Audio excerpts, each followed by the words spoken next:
My name is Mary Burward. I'm forever grateful to all of those involved whose relentless pursuit of justice resulted in the capture of the person that I used to refer to as that man. The man we know is Joseph James DeAngelo. Impact, it doesn't go away. We live with it, and it's always there. When I was 13 years old, I lived with my father. On June 25th, 1979, at 4 a.m., Joseph James DeAngelo forced his way into my home, into my life. He raped me. He stole my innocence, my security, and I was taken to the hospital. No 13-year-old should have to find out what a rape kit is. I am Anne Marie Schubert, and this is Inside the Crime Files.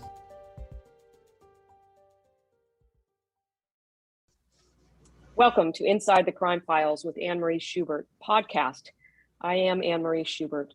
This podcast takes listeners inside and behind the scenes of the investigation and the prosecution of some of the most horrific and notorious criminal cases in California history. We also examine unique techniques, innovative ideas, and inspirational stories that come out of these tragic cases. Perhaps there's no better example of that than the case of People versus Joseph DeAngelo, also known as the original Night Stalker, the Visalia Ransacker, the East Area Rapist, and the Golden State Killer. In this episode, we will focus on the survivors of this case and the inspiration they have become to other sexual assault victims. I am honored today to be joined by Chris Pedretti, Gay Hardwick, Bonnie Olson, and Carol Daly. Welcome, everybody. Thanks for being here. Can each of you, I'll start, if each of you can introduce yourselves and tell us whatever you actually feel comfortable with sharing about your story. So let me start today. Let's start with Carol Daly.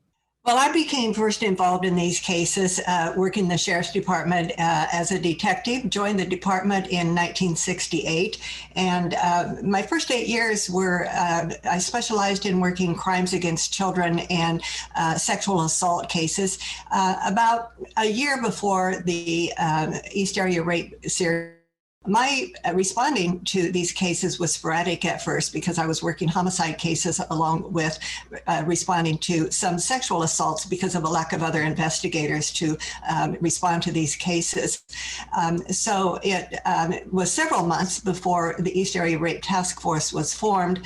And at that time, then I was assigned to respond to almost all of the East Area Rape cases.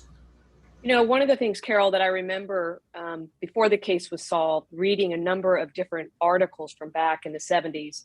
And one of them, I remember you being quoted, it probably was the Sacramento Bee or the Union, saying each time a newspaper article came out, it was number 7 or number 8 or number 9, all the way into the 20s. And I would imagine that as those numbers climbed, the case became not just professional, but almost personal for you. It was. Every time I was called to respond to one of the East Area rape cases, I felt a heaviness and a panic of the whole community. And all of the investigators working these cases were feeling the same thing. It was very difficult to respond to a case and look into the eyes of a victim and not have any answers. It was deeply emotional for me, and yet at the same time, maintaining composure and trying to help them through what was happening. I knew at the time that we were doing everything that we could to identify who the East Area Rapist was, but that wasn't really good answers for the community. They wanted answers, and it was shortly after we knew we had a series going that there were a lot of public forums that were set up to try to answer the questions the community had and try to not only put them at ease as to what we were doing, but to give them information as to how they could protect themselves and their homes. Right. I remember watching some of those town hall videos, and the number of people was really astronomical that were showing up to find out what was happening. Why wasn't somebody arrested? But it was very telling to see how many people showed up, the impact it had on our community here in Sacramento. Yes. Bonnie, sorry to cut you off there. Bonnie, how about you? I met Joe D'Angelo as a community college student of 18 with almost no previous experience dating. He was nearly 5 years older than I was, returning to school after serving in Vietnam and studying for a career in law enforcement. After dating for a year, we both transferred to Sac State and later became engaged. Slowly, as we continued our relationship, I began to see that Joe operated outside the rules. And often he tried to take me with him, trying to force me to help him cheat on an exam. I finally recognized that I was in an abusive relationship, refused to help him on the exam, and broke our engagement. Joe responded by appearing about a week later at my home, waking me with a gun pointing at my face and insisting that I go to Reno and marry him that night. My father intervened, got him to leave, and I never heard from Joe again. Must have been awfully scary for you. I remember, Bonnie, in some of our conversations, you mentioned that you had wanted to go to nursing school. And am I right on that one? Actually, I'd wanted to go to medical school. And as the circumstances in my family, I had to settle for nursing school, although I was a top student and had several scholarships. It was a second choice for me, but I was accepted into nursing school at Sacramento State and transferred there together with Joe in 1971. And then did you drop out of nursing school because of the relationship? I dropped out of nursing school and continued again, but when Joe appeared with a gun at my window in the middle of the night, that terrorized me. I was afraid to go back to the campus where he knew where I'd be all times. He knew where my classrooms were, when I was in the hospital, and I didn't want to give him the opportunity to find me again. So I dropped out temporarily and came back later. Well, I can only imagine how scary that must have been, especially now knowing what he ultimately became. So thank you for sharing that. How about Chris? Yeah, so I'm Chris Pedretti, and I was victim number 10. It was December 18th, and I was 15 years old. And just a little bit about my story. My parents had gone to a holiday party, and my sister was at work, and I felt completely safe being at home. I had never heard of the East Area Rapist, so I wasn't aware of the danger that was out there. But I had a friend over, and she was called home to go make Christmas cookies. And so I started to play the piano, and that is when he rounded the corner and began that night of terror. Okay. Well, thanks for sharing that, Chris. I appreciate it. I do remember very distinctly the day or so after the arrest that you sent something to the DA's office. Maybe you can tell the listeners what that was, if you don't mind. No, not at all. So yeah, the day of, was very surreal. And it was the day that he was captured. And then the day, during that day, I realized how grateful I was that, I had decided he was dead and put him out of my mind.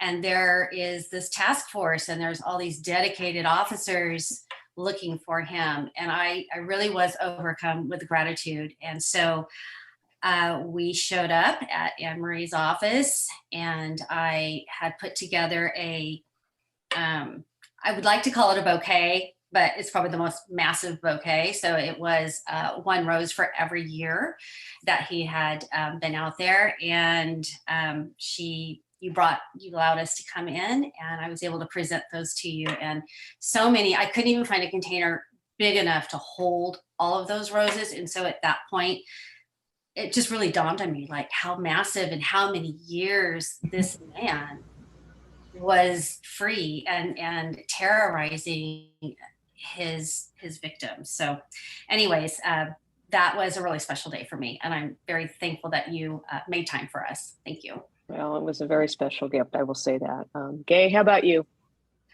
Well, my husband and I were victims of the 31st attack in March of 1978.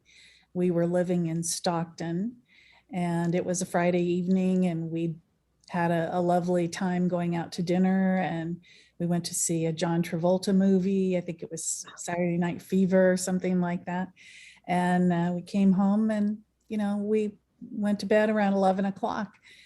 And sometime after that, when we were sound asleep, really deeply asleep, 12:30, 1 o'clock, I'm not sure, we were awakened by the shaking of our bed and a bright light in our eyes and a gun pointed at our faces.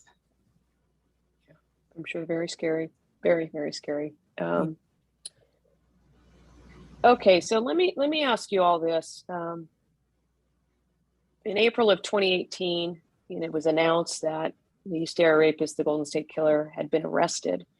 And I want to ask you all, when you found out, how did you feel, at that moment, having waited so long, and not knowing if anybody would actually ever get caught? So let me start with Carol. How, obviously you're retired, right? Right. For 42 years, the last thing on my mind every night when I went to sleep were these victims and who the East Area Rapist was. So when Sheriff Scott Jones called me during the day to tell me that they had identified the East Area Rapist, I was rather in shock. And of course, I said, "You have to be kidding," and knowing that he would not kid over such a serious thing. And he said, in fact, the man is in booking right now, and his name is Joseph DeAngelo. And so my first comment was thinking about the victims, which has always been, this case has always been about the victims.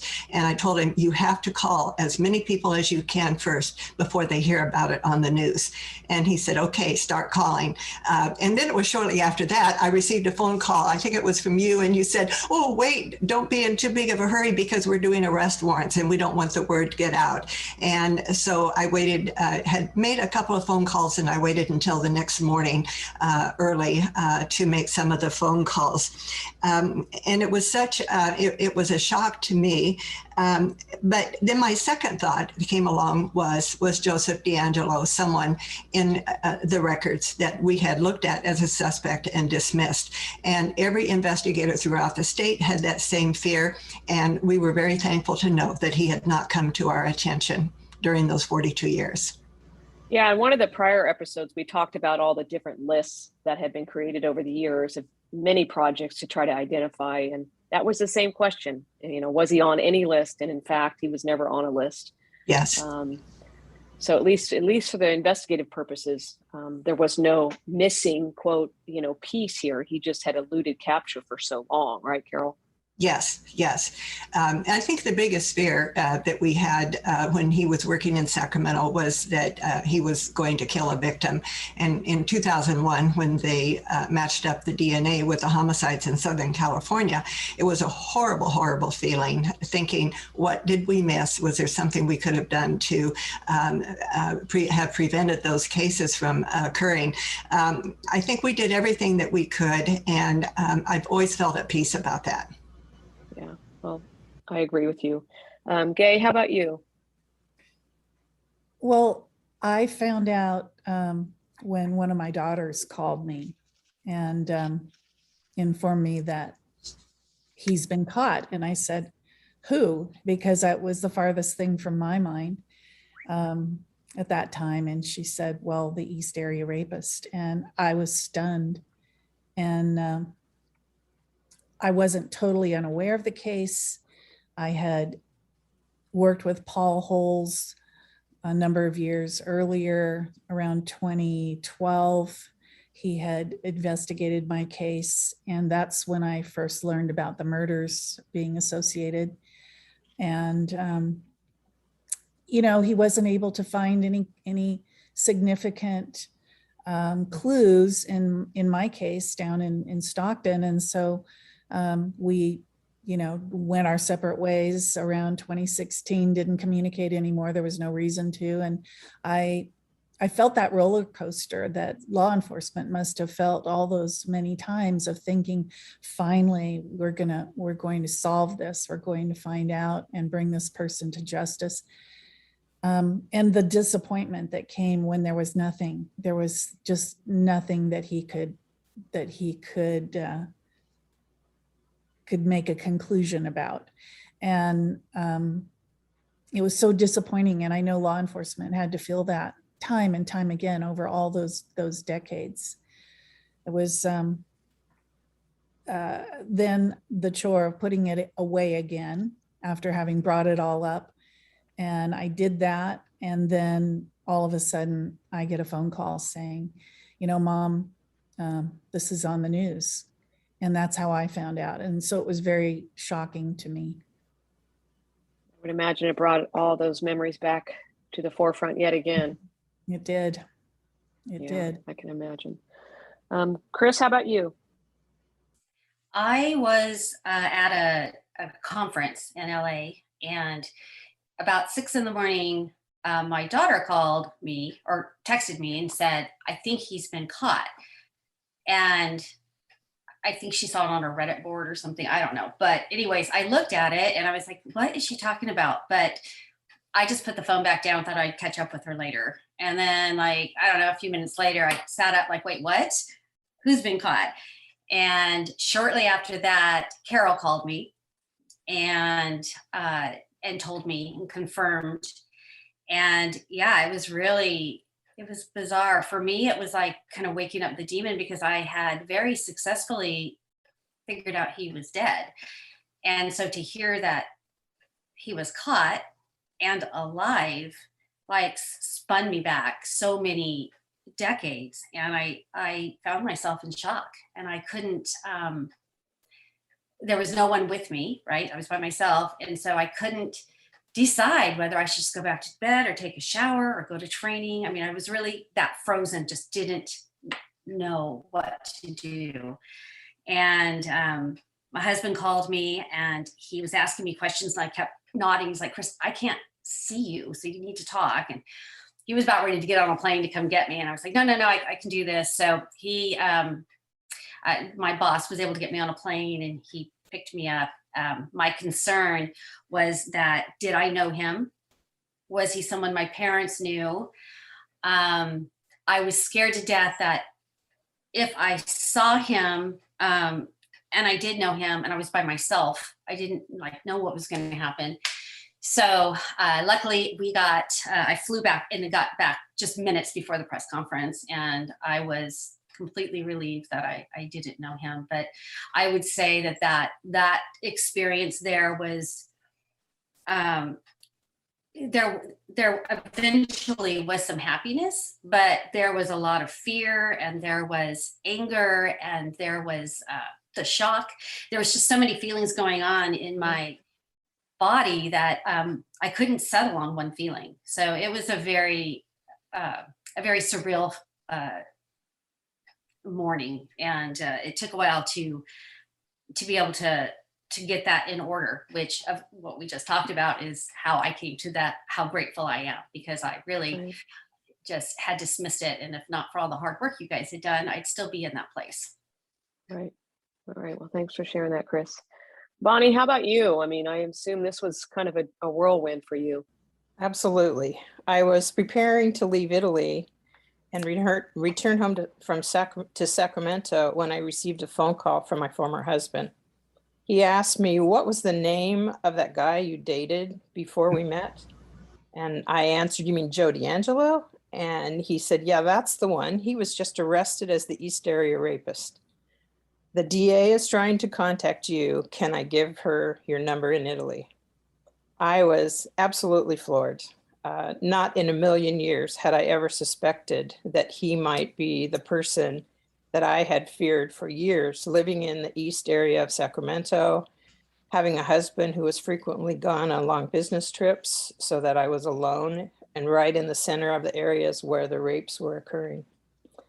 It was almost impossible to comprehend that the man who had been terrorizing my community for years was someone that I'd known. It had always been Joe. Before I arrived home from Italy 2 days later, the news that the rapist had cried, "I hate you, Bonnie," was all over the media. Paul Holes explained in broadcast that they knew they would find out who Bonnie was when they found the right guy. And the photograph of our engagement announcement with my maiden name was featured everywhere. When I landed in San Francisco after 21 hours of flights, I turned on my cell phone to immediate calls from San Francisco television stations who had used the locator information on my telephone. At home, satellite trucks were lining up on my street. Reporters were milling around waiting for me. I was alerted by friends and was unable to return home until the reporters gave up. After interviewing my neighbors and trying to contact my adult children, I finally returned to find 143 phone messages and cards and letters from media requesting interviews, and I only replied to the one left in March by investigator Paul Holes. That conversation eventually led to a personal friendship and my introduction to some of Joe's other victims. Wow, must have been quite a surreal day. And if I remember talking to you previously, you said that basically your heart, almost came out of your chest when you found out this information. Well, I really am grateful that I was contacted in advance.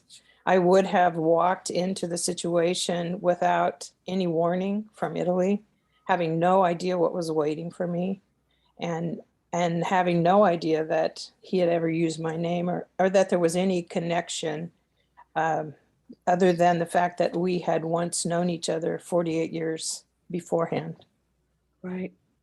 So let me ask you this, how did you guys all meet? I mean, obviously you all know each other well now. I mean, Carol, obviously you were an investigator, but kind of since the time of the arrest, tell us how you all kind of came together in this kind of survivor network, as I'll say. So how about Gay? I'll start with you.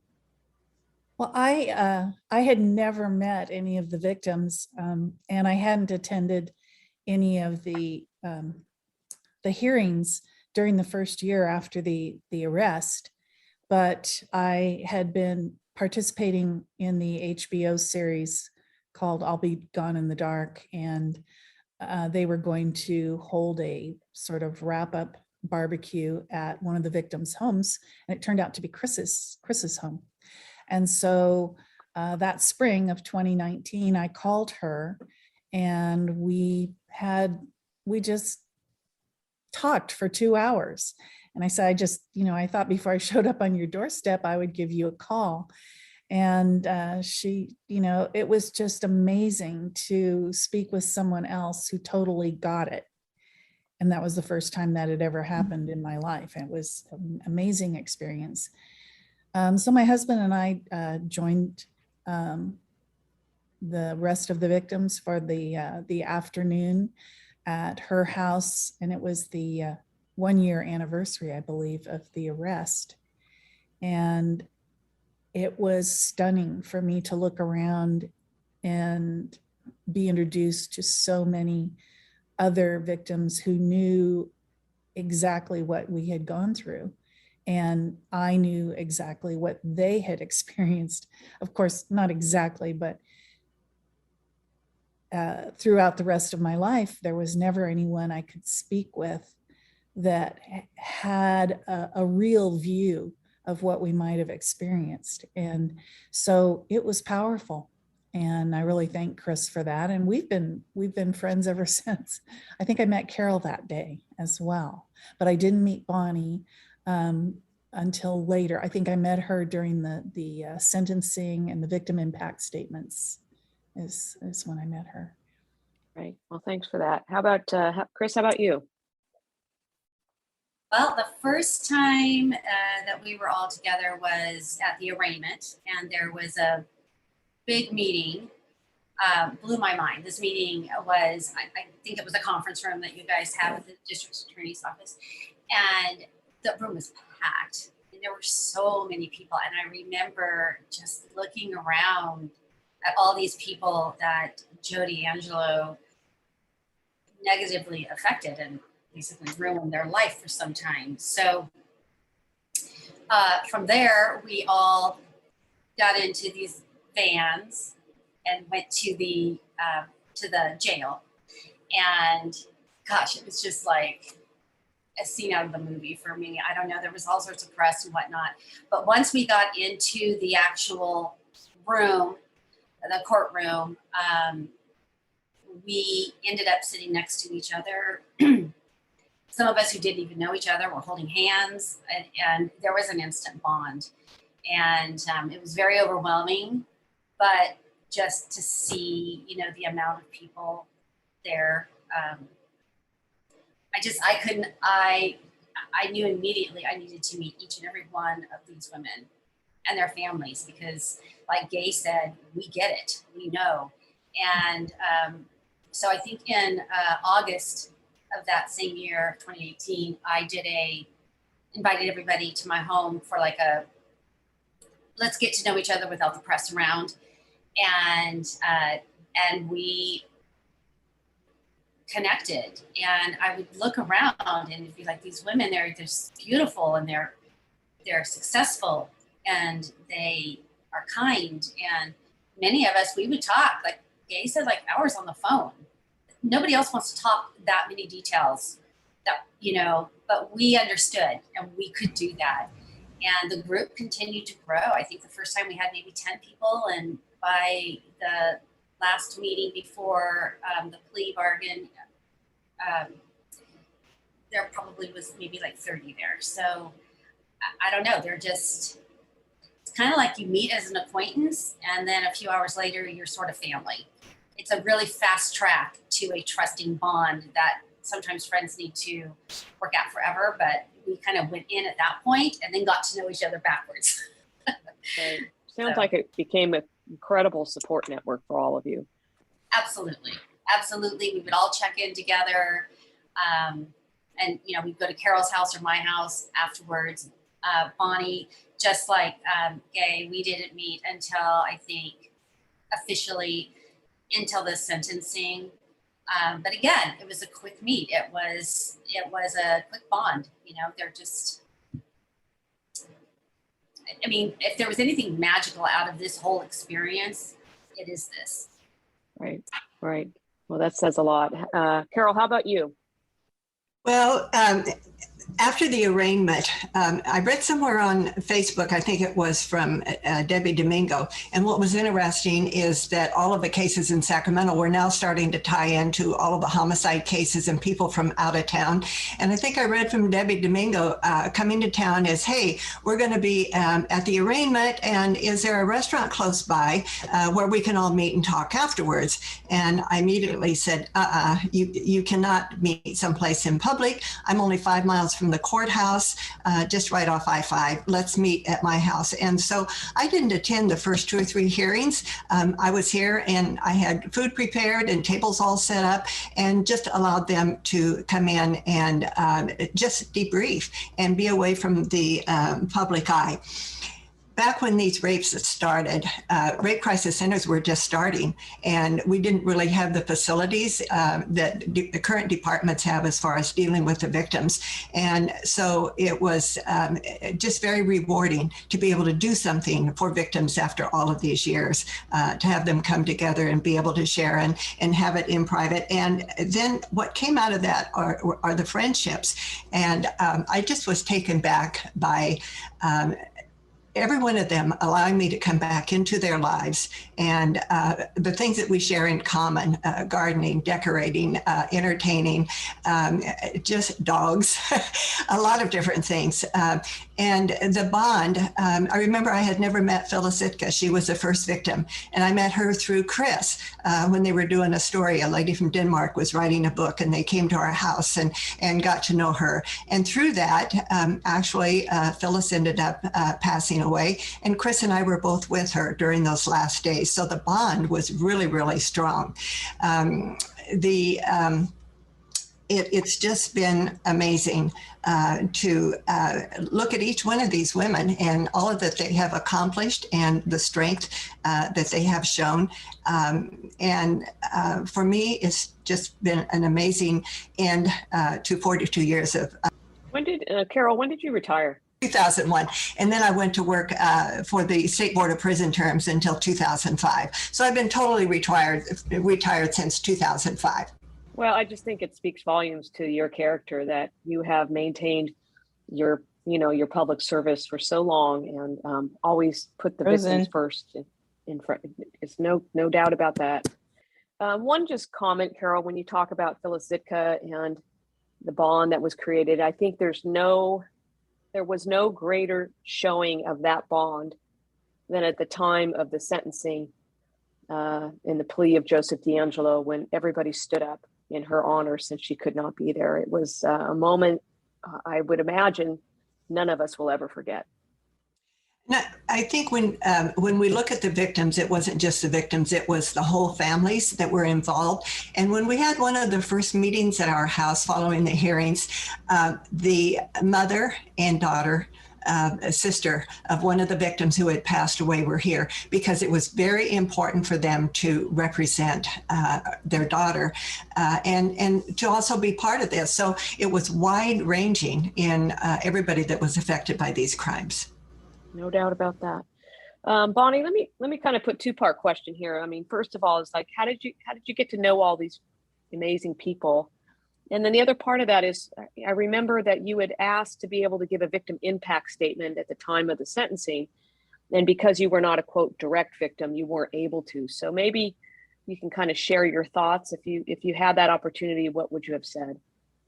Well, let me say first, after Joe's arrest and before the plea hearing, Paul Holes and I met several times, and I answered many questions about Joe, our former relationship, and I gave him many small details that he couldn't have gathered from anyone who hadn't known Joe back in that time. I wasn't allowed to attend the plea hearing, but I had shown Paul the location at CSUS, and so after the plea hearing, he came over to my house, which is quite nearby, and invited me to go with him to Carol Daly's house, where some of the victims were meeting after the plea hearing. I stopped in my tracks. I was very uncomfortable to go, and I insisted that he make a phone call and find out if I was welcome there. I had been portrayed in the press as a woman who was responsible for Joe's rage and revenge crimes against women, and I didn't know how I would be received. So Paul called Carol, and Carol welcomed me.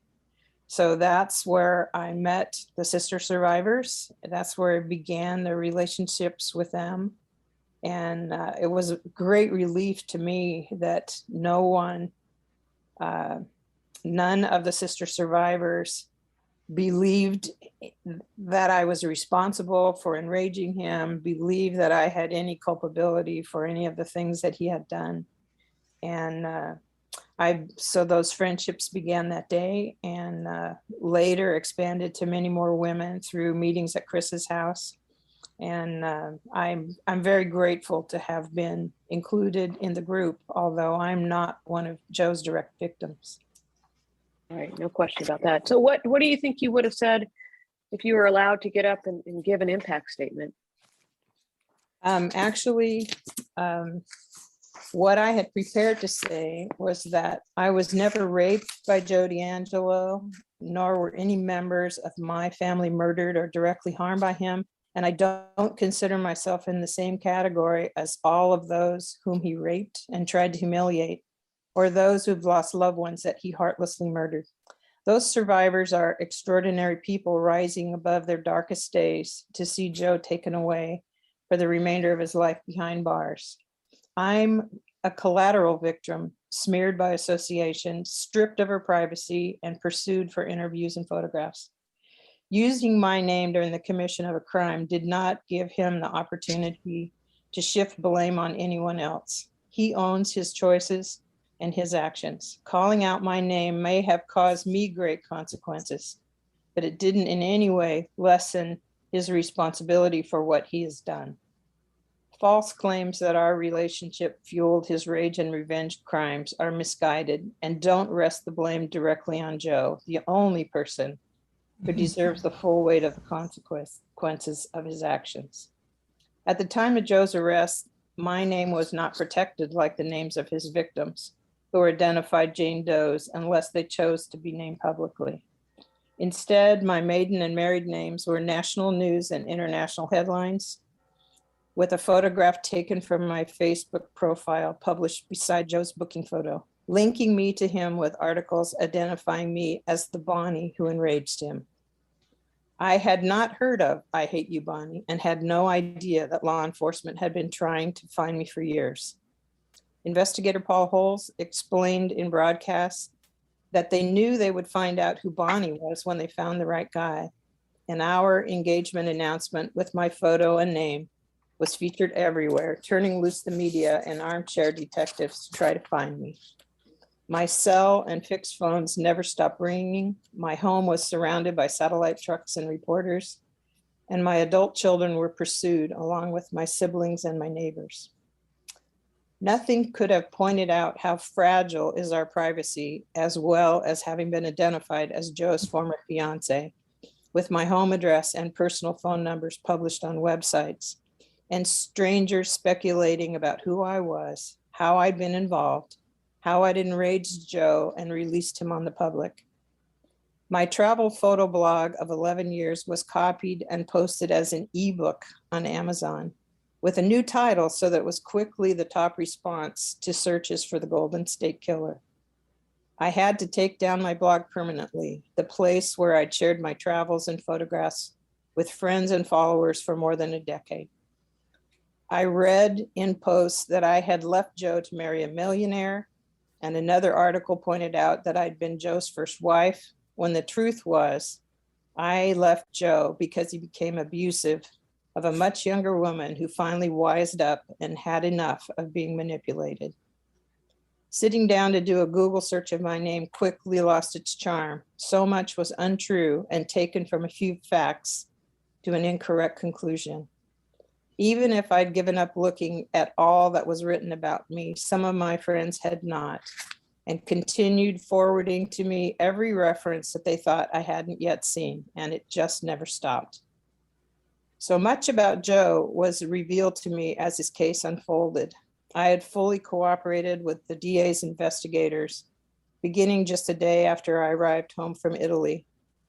In the most intimate of details, I responded to every question asked of me with all that I could remember after 48 years. I could see when my replies got a stunned response, adding new information to the investigation. I soon learned how many of what I had believed were facts about Joe's life and military service had been lies to me, and I had never suspected. Through many sources, I found out that Joe had been involved in burglaries since his teens, and realized that my engagement ring was probably stolen property taken from one of those break-ins. I watched him push beyond the boundaries of the rules for the rest of us, poaching fish and game, trespassing, and scoffing at traffic laws. But I was often caught in a remote location right beside him with no idea that his plan was to break the law. Finally, I opted out and left the relationship, still quite unaware of his capabilities. When Joe tried to force me to marry him, bringing a gun to my home and pointing it at me just inches from my face, I was terrified. Now, in hindsight, I know that he was capable of using that gun, and my sleeping family in the same farmhouse, a place too remote to have had any gunshots heard by neighbors, were all at extreme risk of his anger. I regret what must have been my father's bargain not to report him, since his future law enforcement career would have been ended that night by appearing with a gun to kidnap me. Maybe he would not have had the cover of being a sworn police officer during the investigation of the East Area rapist crimes and never received the training that enhanced his burglary skills. My final regret is that I missed a call from investigator Paul Holes more than a month before Joe was identified and arrested as the Golden State Killer. Just before his retirement, he left a message on my home phone asking me to call, but I was in Italy and did not receive the message until after Joe's arrest. In conversations with Paul, given the information that Joe had once tried to kidnap me at gunpoint to force me to marry him, Paul would have moved him from being one of the suspects whose DNA might be a match to becoming the primary suspect. Had he called my cell number, I could have given him information that might have moved the case forward, and pointed investigators to Joe. Unfortunately, the circumstances didn't give me the opportunity to find the right person sooner. Just a final thought for Joe. We're nearly the same age, and I have now celebrated my 70th birthday. I have grandchildren crawling on my lap, sharing sloppy kisses and hugs, and lavishing their Nona with love. I will watch them grow, hear their laughter, and love them right back. Joe, in contrast, will be in a cell wasting away the last of his days, and his family carries the shame of being related to a notorious serial rapist and murderer. Joe carries the face of a haggard old man who has lived decades hiding out from justice, waiting for the knock on the door, signaling the time to pay the price for his crimes. Maybe he will have visitors in prison, and maybe his family never wants to see him again. No grandchildren in his arms, no respect from the people around him, no prospects that it will ever be better. I hold my head up, as do the other survivors who become my friends, while he could not keep his eyes open and his mouth closed as he was fed answers in court by his attorneys. I'm the bookends to his story. I was his love before he was known as the East Area Rapist and the Golden State Killer. And now, regaining control over the media frenzy and loss of privacy that his arrest has caused for me, now that he has been found and held accountable for his crimes. Goodbye, Joe.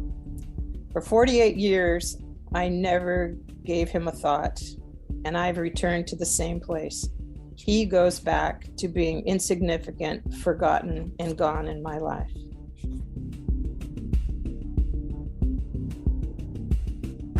My name is Jane Carson Sandler. And D'Angelo, I want you to look at me. I want you to look at me, D'Angelo. Yes, evil one. I turned my pain into power and my mess into a message by facilitating groups of women that had been sexually assaulted and volunteering at our Rape Crisis Center. All very worthwhile activities. Well, you know, quarter of me, being a Christian, I want to say to you, may God have mercy on your soul. But then there's another 3/4 of me that just want to tell you, buddy, to rot in hell.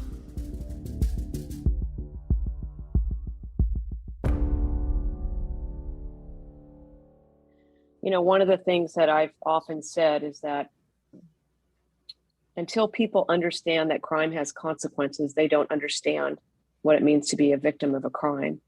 And I think there's no doubt in listening to you and to everybody else that you were a victim of Joseph DeAngelo, but like all these other incredible people, you're also a survivor as well. So thank you for sharing that. And I'm sorry that it wasn't at the time of the sentencing, but hopefully the listeners can understand what you went through as well. So let me kind of move into the next phase. And really what I hope is inspirational to everybody is, you know, this extraordinary coming together of victims and survivors to help other people that have also been the victims of violence or sexual violence. So, you know, let me just kind of ask this question is, how were you all able to move from tragedy, really, this horrific circumstances, to a positive path to helping other people? And I'll start, Chris, maybe with you. For so many years, again, like I was suffering with PTSD. I didn't even know what that was. A whole, you know, decades of my life gone that I can't reclaim. And as we went through this process, the kindness of law enforcement, of our prosecutor, of the other survivors, of people I didn't even know who would reach out, it showed me that our world, we do have kindness in it. And I feel to this day very strongly that victims of assault, mostly sexual assault, the blame, because of our culture, has been put back on them. And we live with that, and we live in isolation, and we begin to believe the shame that's put upon us. And, you know, as I was going through this, I thought, gosh, how many women are out there that have experienced sexual assault and they're not getting the support that I'm getting? So I, after getting therapy, which was another huge element of getting over this, I decided to form a Facebook group. And I was like, you know, how is anyone even going to find me? Because like, we can't put commercials out there, right? Like, you just have to hope. And so I started the group. It's called Sexual Assault Survivors, It's Time to Tell Your Story. And I would get one and I'd get two, and then it just has grown. So now we're about 650, somewhere in there. And lo and behold, these women, my age and older, they're still carrying that shame and they've had nowhere to put it.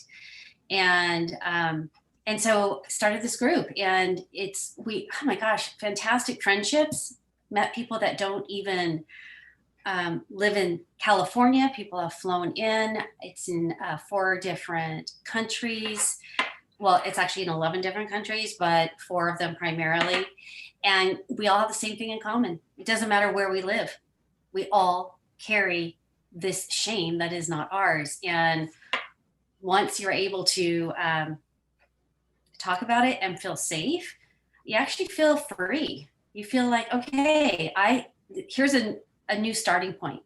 And I would say every week there's somebody that says, I've been watching this for a long time, and I finally feel safe enough to share what has happened to me. And they're just the same gratitude I have, they're feeling, because it's like kind of putting that prison door that we put ourselves into. So that is inspiring to me. That is how I have gotten through this. And it is so inspiring to me that I'm not going to stop. Whatever I can do to help others find their voice, that's what I'm going to do for the rest of my years, because it's life-changing and it's just really super important. And I do want to say, people in our group, the East Area Rapist victims, many of them are helping in that group. Gay is a moderator. And so we've all kind of, not all of us, but a good amount of us have come together even in this endeavor to pay it forward. So that's another big thing about our group, that this wasn't just, oh, nice to meet you. We've stayed together and we are all in it to support others. And as well, we also have, we did it in the summer before the COVID's variant came about, but we decided to extend it to meet in person. So everybody had to be vaccinated. They had to show proof of vaccination, but we did it, I think, 3 times, and we'd have like 35 survivors come. And that's where we really got to know Bonnie much more, because she came and gave a very powerful message. Anne-Marie, you came and spoke, and we had a detective from the police department come. Just Carol Daly spoke about how it was for her being an investigator and seeing these women, you know, who have been brutally raped and then go home and try to have a normal family life and be a wife and a mom. So, you know, it just really opened up so many more levels, and we're all still in contact. We've had to suspend until next year because our health is important, but we would have brunch, and I think it was said very well by one of our gals who's out of Chicago, and she said, you know, we came in as strangers and we left as family. So Amazing. Yeah, we're going to continue, and it's the strength of each other that will encourage the next one to speak up. Yep. Very powerful, very powerful. Gay, how about you? Well, having come to know the group of Golden State Killer survivors and conversations with Chris, there was a real epiphany that happened for me, in that I had been stuck in my processing of what had happened to me for decades, and I never healed, and I couldn't talk about it with anyone really,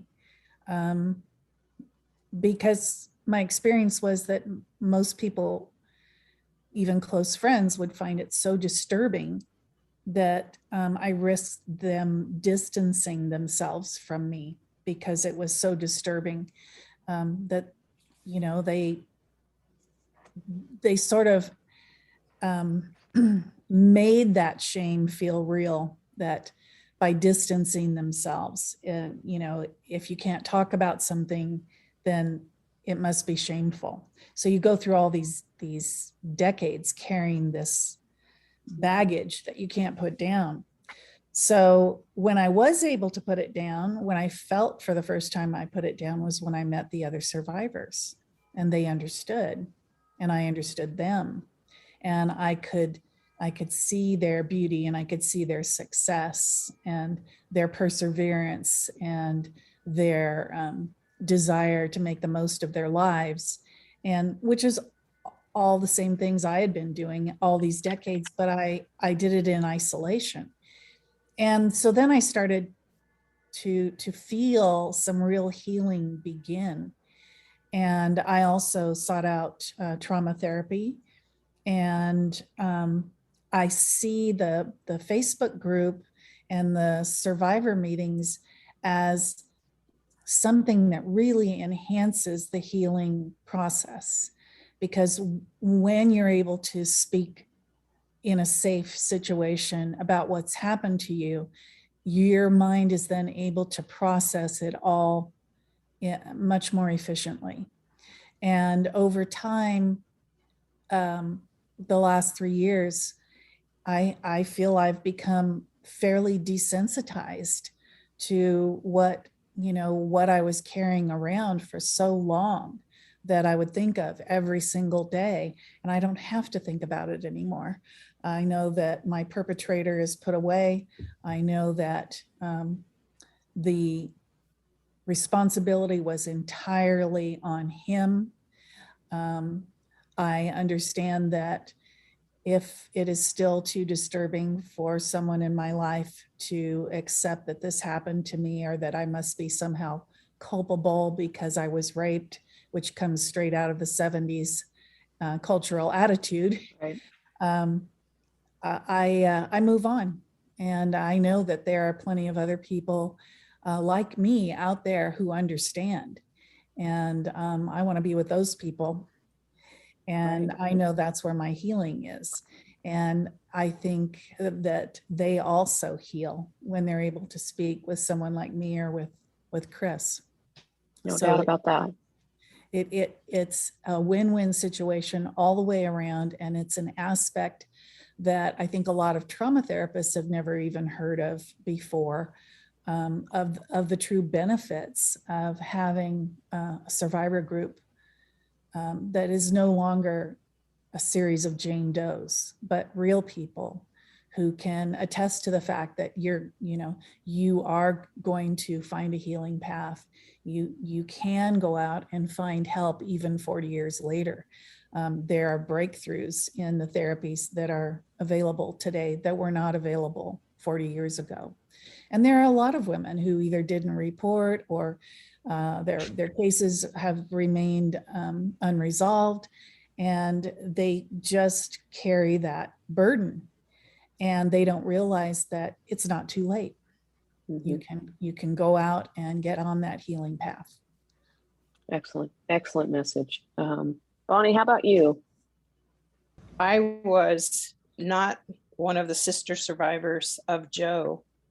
However, I experienced a rape myself in Florence, Italy in 2005.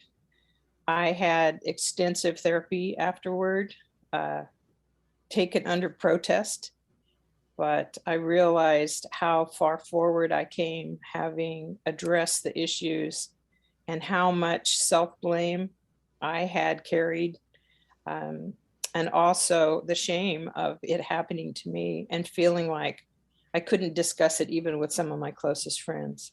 I know my husband was very reluctant to ask questions, to hear any details. He just didn't want to know.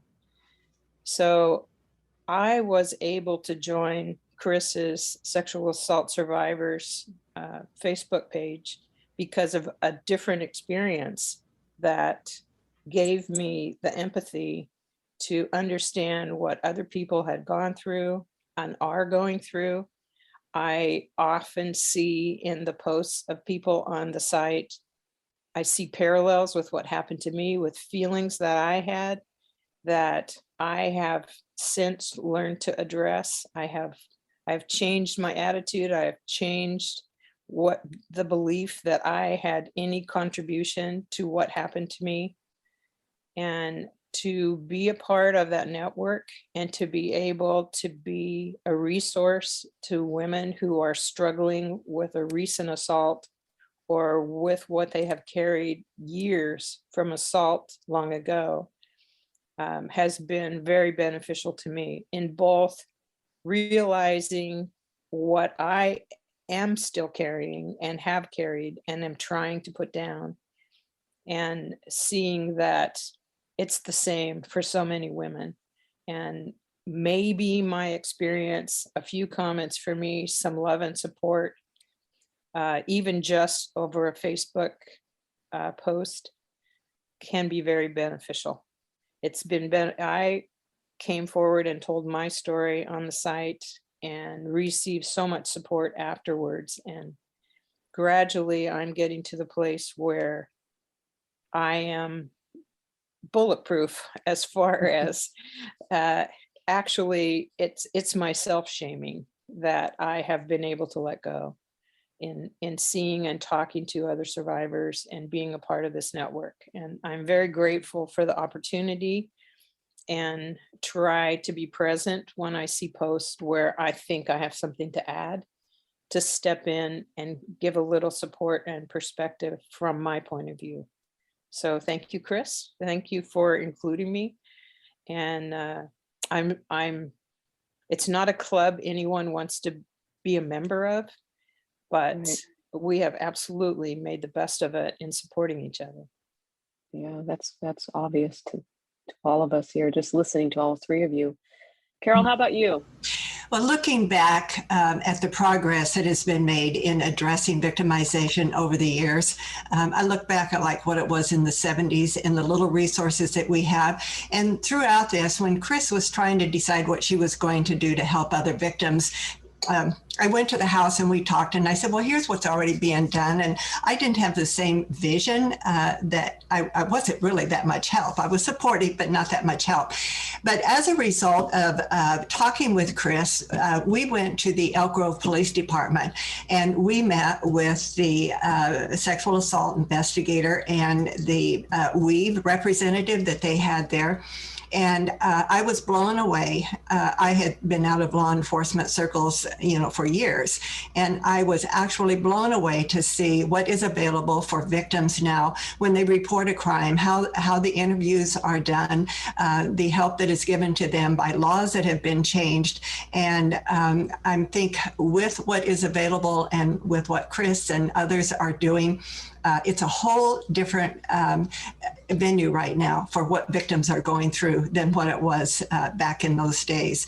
And it makes me very happy to know that there are resources for people to help. But it also makes me very happy to know that those who have been victims are willing to reach out and help others heal. One of the things that I remember, again, before the arrest was when we pulled all the old footage from TV and all that. Back when these crimes were happening, Carol, you probably remember this, it almost became a women's rights movement. Yes. Particularly in Sacramento, because the laws on rape were so pathetic, quite frankly, that it wasn't even a prison crime. You could get probation for a forcible sexual assault. And, we've come a long way on the laws. Yes. And I'd also like us to believe that we've come a long way on resources, but we haven't necessarily come a long way in stopping sexual violence. Yes. And we know the numbers are extraordinarily high. But as I listen to all of you, what I am really amazed by is that really this message of hope, which is you all have come together out of a terrible, terrible circumstance and have provided countless people with an opportunity to start healing from their own experiences. And so I can't thank you all enough. But I want to just kind of end this with kind of your final thoughts. Like, how do you, having gone through this horrific experience, and now you're coming out the other side, I'd like to believe. What's your final thoughts? And maybe I'll start with, how about Gay? I guess my final thought is that our culture needs to understand that rape is not about sex, and I still think there is that bias out there. It's a violent near-death experience, and it needs to stop. We need to put effort forth to see it as a crime in jurisdictions that needs to be pursued and solved, and consequences need to be meted out. The victims should not just be living in silence, and their cases should not be just sitting cold, going cold. The other thing that I know for sure now is that we need to talk about it more. We need to say the word rape. We need to call it what it is and not feel so sensitive about it. It's a crime. That being said, there are resources to help victims heal. And there are women out there who have experienced similar attacks who can help. And there are sites like Chris's site, Sexual Assault Survivors, It's Time to Tell Your Story, that will help you put your burden down. And that's very important. Thanks for sharing that. I appreciate that. How about Chris? How about you? Final thoughts? My final thought, actually my hope is that listeners can reclaim their life. You don't need to allow this culture that we live in to create the shame that's not yours. What happened was done to you, not because of you. And the beginning of healing is to find someone or somewhere that you feel safe to talk about it. And my final sentence here is, the only person responsible for rape is the rapist. Don't take it. It's not yours.